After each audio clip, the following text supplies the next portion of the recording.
All right, today we're going to bring a faucet for your kitchen, and this one has two different nozzles, all right, pressurized nozzles.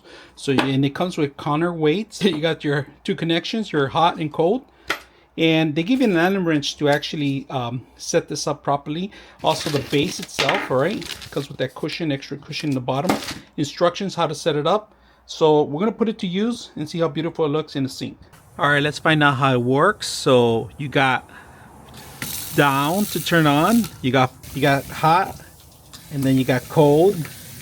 Then what you can do is you can stretch this out, push the button, very simple, push it back. This is adjustable and flexible, if you guys can see that. It's flexible here. There's a shower, and it goes back automatically back because of the weight. You can move left, right, if you guys can see that.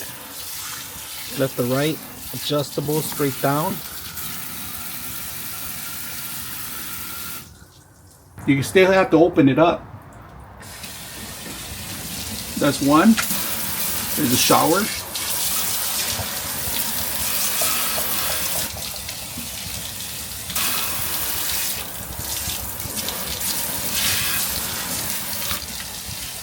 Then we could close it.